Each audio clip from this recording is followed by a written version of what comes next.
किया था कि कल मैं सारा निकाल दूंगा ही, मगर अभी कलेक्टर साहब के वहां से फोन आ रहे हैं, सरकार के कर्मचारी जो लगे हैं, बार बार प्रेशर हो रहा है कि आप अपना भाषण कैंसिल करें और जल्दी पहुंचे, कलेक्टर साहब को बाहर निकलना ही। सबसे पहले मैं मां भगवती को नमन करता हूं, इसके बाद मेरे दादा परदादा उनकी गाड़ी कमाई की ये भूमि, जिस भूमि पे मेरा समाज बैठा हुआ है, उसको मैं नमन करता हूं।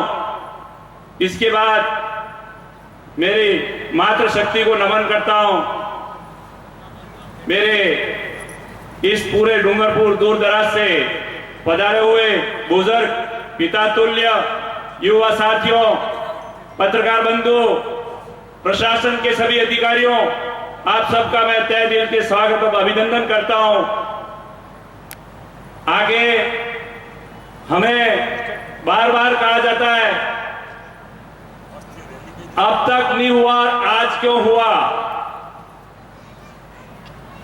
यहां जो डेपुटेशन आया था उनको भी मुझे कहना पड़ा और कहा वो भी एक नाटक करके जिसको बताया जाता है उस तरह मैंने उनको बताया। जो पहले की कार्यकारिणी जैसे चलती थी ऐसे आपने भी हमें मीटिंग करने दी होती तो ये विवाद खड़ा नहीं होता। तो हमने देखा ये बिल्डिंग अपनी नहीं है, अपने को मीटिंग के लिए एप्लीकेशन दे के परमिशन लेनी पड़ती है। उसके पीछे एक ही कारण था इनका कि समाज के लोग हमको एप्लीकेशन दें, हम इनको परमिशन दें, ताकि हमारे पास प्रूफ बने कि ये बिल्डिंग, ये जगह हमारी थी, समाज की नहीं थी।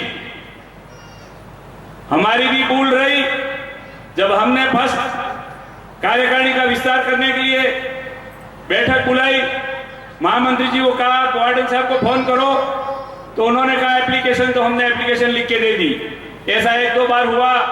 फिर पूर्व कार्यकारिणी के फतेह सिंह जी उपली, रुगनाथ सिंह जी बेना, भारत सिंह जी गुलाबपुरा, प्रताप सिंह जी बेगरेड और गुमान सिंह जी भलाई, इन 5 अध्यक्ष का कार्यकाल लगभग 27 साल से 30 साल का था। इन सभी कार्यकारिणी का कोई अध्यक्ष है, तो कोई महामंत्री है, तो कोई कोषाध्यक्ष है, ऐसा इस धरती पे अभी आपके बीच में विराजे हुए हैं। इन सबको मैंने पूछा भाई ऐसा आप करते थे? तो नहीं। तो हमारे साथ ऐसा क्यों हो रहा है? तो ये जो बात आई ये प्रूफ पेश करना चाहते हैं और पूरे समाज ने एक स्वर में मुझे कहा कि आपको एप्लीकेशन नहीं लेनी है, फोन से सूचना दें, फोन से आपको जाने देते तो जाए, नहीं तो अपनी मीटिंग दूसरी जगह कर लेंगे और समाज का काम हो जाएगा। जहां समाज का भवन नहीं है वहां पे भी समाज का काम हो रहा है, तो यहां पर भी हो जाएगा। और समाज साल में मुश्किल से 10 से 12 बार यहां मीटिंग करने आता था, बार बार नहीं आता था। यहां तो हॉस्टल व्यवस्था बच्चों के लिए थी। जब सेकंड टाइम बच्चों के कोचिंग की बात आई, 4 आदमी जो गए, पूर्व वक्ताओं ने बताया, इनको दुत्कार के बाहर निकाला गया।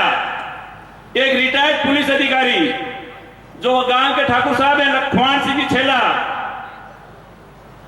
उन्होंने कहा मेरे माता पिता मर गए, उस दिन मुझे दुख नहीं हुआ, उससे ज्यादा दुख आज मुझे हुआ। हम तो इस हॉस्टल में पढ़े, हमारे बाप दादों ने बनाया ये समझते थे, और आज हमें दुत्कार के बाहर निकाला गया। ये बिल्डिंग मेरी है, जमीन मेरी, आप में ताकत हो तो लेके बता दो। यूं ऐसी बात मेरे पास आई तो मैंने भी कहा भाई मुझे भी इसकी जानकारी नहीं है, इसकी पूरी जानकारी ली जाए। हमने एक ही उद्देश्य रखा, चाहे अपने को मीटिंग या करने मिले नहीं मिले, और मुझे जिले के 90% राजपूतों ने एक मत लोकतांत्रिक प्रणाली से समाज का अध्यक्ष बनाया था।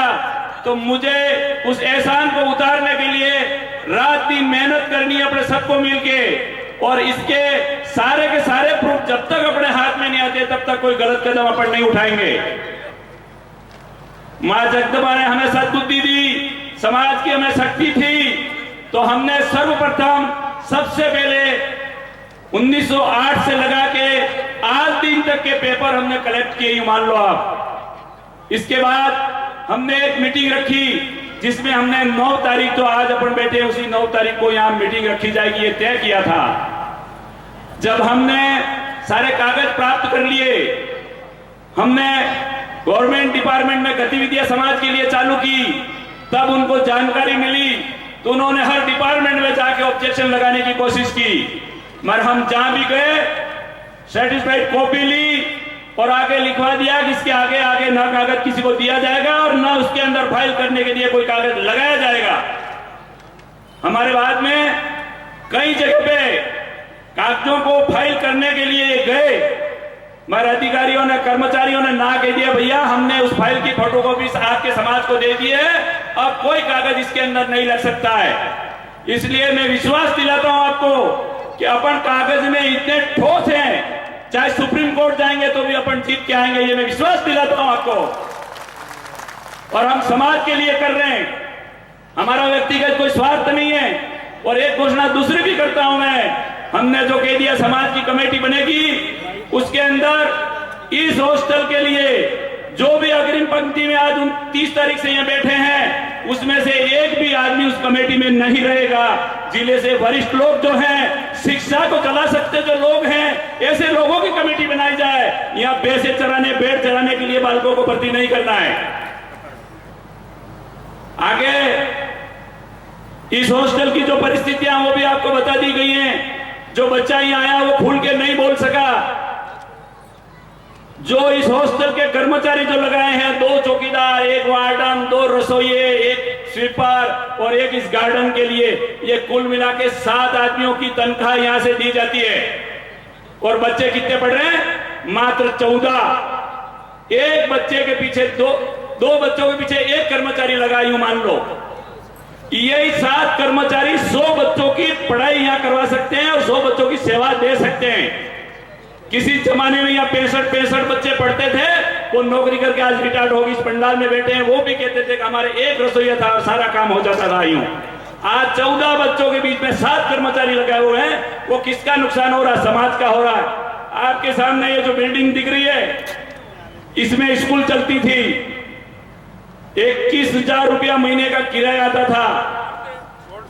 2019 में इस बिल्डिंग को खाली कराने में मैं भी था। समाज के बच्चों के लिए कोचिंग लाइब्रेरी खोली जाए करके। 19 के बाद आज दिन तक यहाँ कोई नहीं हुआ है। महीने का 21,000 रुपया 19 से लगा के 23 तक कितने महीने हुए, ये समाज का नुकसान हुआ है। और इतना पैसा भी आता तो साल में बच्चों का खाना फ्री हो जाता। और मुझे बार बार पीछे पिंच किया जाता है। मेरे बिंदु कई थे, मैं ये सारा कागज भर के लाया था, इन बिंदुओं पे बोलूंगा यूं। पर प्रशासन बार बार मांग कर रहा है। मेरे शब्द को मैं ये विराम दे रहा हूं और आपको तन, मन और धन सब चीजों से समाज को सहयोग करना है। ये हॉस्टल अपना है, अपना रहेगा। और हम आने वाले साल के अंदर इस हॉस्टल को कैसे चलाएंगे वो भी आपको बताएंगे। और नए एडमिशन के लिए 12वीं के बाद जो बच्चे एसटीसी कोचिंग करना चाहते हैं या कोई दूसरा काम करना चाहते हैं, उसके लिए हमने रात को फार्म तैयार करा दिए हैं। और कोई बालक या माता पिता आज भी फार्म लेके जाना चाहता है, यहाँ तैयार है, फार्म लेके जाए। और बार बार मुझे पीछे किया जाता है, कलेक्टर साहब लेट हो रहे, उदयपुर जाना। मेरे शब्द को मैं विराम दे रहा हूँ यहाँ पे। आप सब